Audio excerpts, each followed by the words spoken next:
बात सदा स्मरण रखिएगा, हर वृक्ष कुल्हाड़ी की एक मार से नीचे नहीं गिरता, हर चट्टान घन के एक प्रहार से नहीं टूटती। सफलता पाने के लिए अनावरत परिश्रम करना ही मात्र एक मार्ग है। स्वीकारण, सत्य का स्वीकारण मनुष्य के लिए बहुत ही महत्वपूर्ण है। जब तक मनुष्य सत्य को स्वीकार नहीं करता, उसे असत्य से लड़ने की शक्ति प्राप्त नहीं होती। जब आप भोजन करते हैं तो क्या होता है?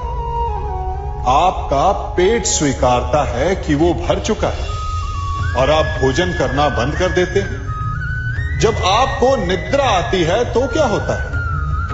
आपका मन स्वीकारता है कि आपका शरीर थक चुका है और उसे विश्राम की आवश्यकता है। उसी प्रकार जब आपको किसी व्यसन को रोकना हो तो आपको स्वीकारना पड़ता है कि बहुत हो चुका है, चाहे वो लालच हो या मदिरा पान।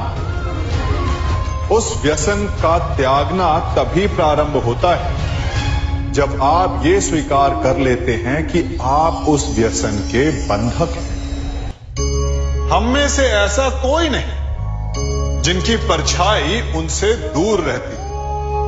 हमारी परछाई सदैव हमारे साथ रहती है। कदाचित हमारी परछाई हमारे कर्मों के फलों का संकेत है।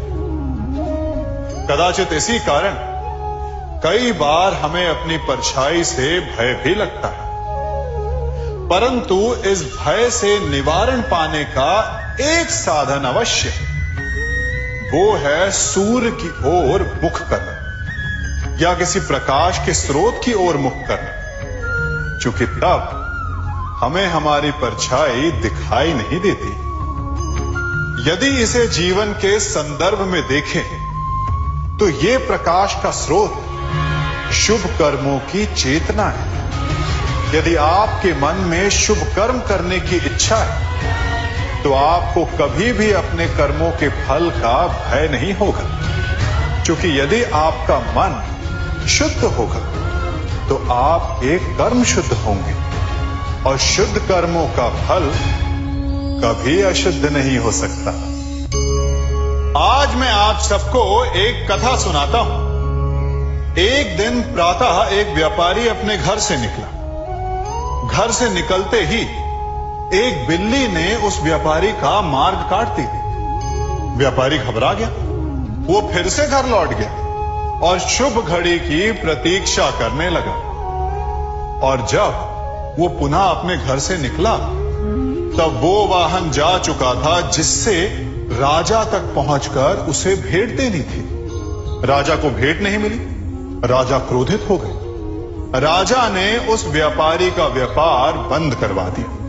इस कारण व्यापारी क्रोधित होकर घर पर अपनी पत्नी से लड़ बैठा।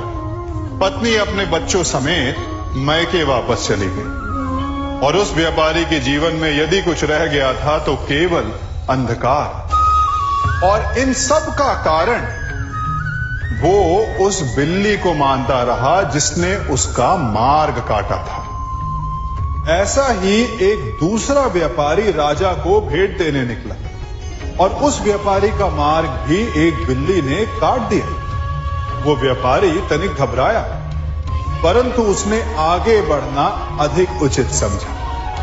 राजा तक वो समय पर पहुंचा।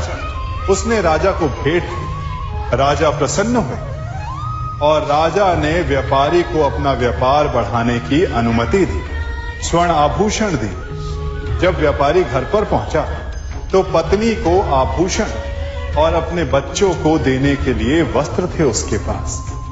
हर ओर प्रसन्नता थी। समझ रहे हैं ना? दोनों के साथ एक ही प्रकार की घटना हुई, परंतु दोनों की प्रतिक्रिया भिन्न थी। ऐसा ही हमारा जीवन भी है।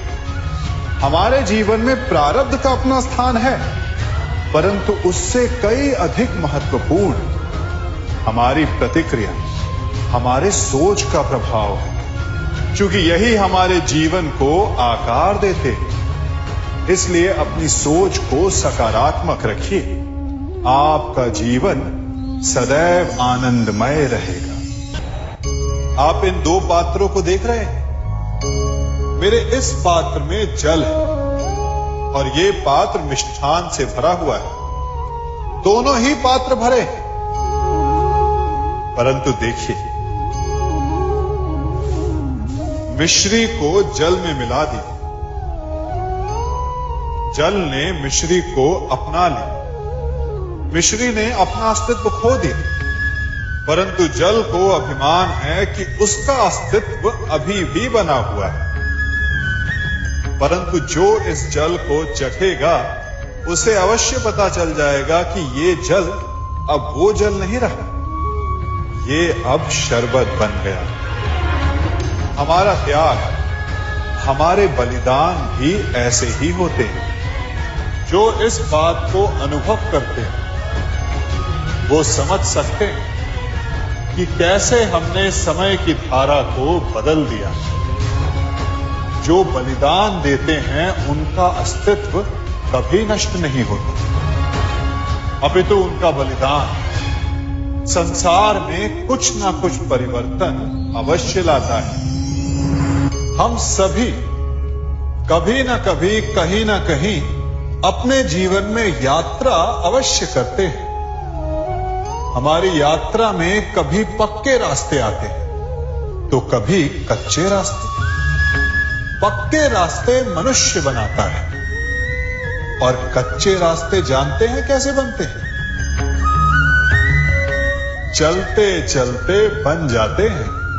जब लोग एक स्थान से जाते हैं तो पैरों के दबाव से नीचे की घास कुचल जाती है। बार बार उस मार्ग से जाने से धीरे धीरे मार्ग स्वतः ही बन जाता है। और यही जीवन है, यही नियति है। जब आपके जीवन में आपको मार्ग ना मिले तो रुकिए नहीं, आगे बढ़ते रहिए और आपके पैरों के दबाव से मार्ग स्वतः ही बन जाएगा। हम सभी अपने जीवन में सफलता चाहते हैं, है ना? उसके लिए हम रात दिन परिश्रम करते हैं, कड़ी मेहनत करते हैं, परंतु फिर भी असफल हो जाते हैं। परंतु ऐसा क्यों होता है? कभी सोचा आप सबने? क्योंकि सफलता पाने का मंत्र बड़ा कठिन नहीं, बड़ा सरल है। उचित विचार, उचित समय, उचित स्थान पर उचित प्रहार। जब आपके विचार, समय, स्थान और प्रहार यानी परिश्रम उचित है तो सफलता आप ही को मिलेगी। जिस प्रकार एक लोहार लोहे से कुछ बनाते समय उस लोहे के सही ताप तक के आने की प्रतीक्षा करता है और समय आने पर उचित स्थान पर पर्याप्त बल से प्रहार करता है और लोहा आकार ले लेता है, ठीक उसी प्रकार आपकी सफलता भी आकार लेती है। हम सभी को अपने जीवन में कभी ना कभी निराशा मिलती है, असफलता मिलती है और अधिकतर लोग इसके पश्चात भाग्य का रोना लेकर बैठ जाते हैं। कुछ कहते हैं कि जिस स्थान पर मैं हूं उससे कई ऊंचे स्थान पर होने के योग्य था, परंतु नहीं जा पाया।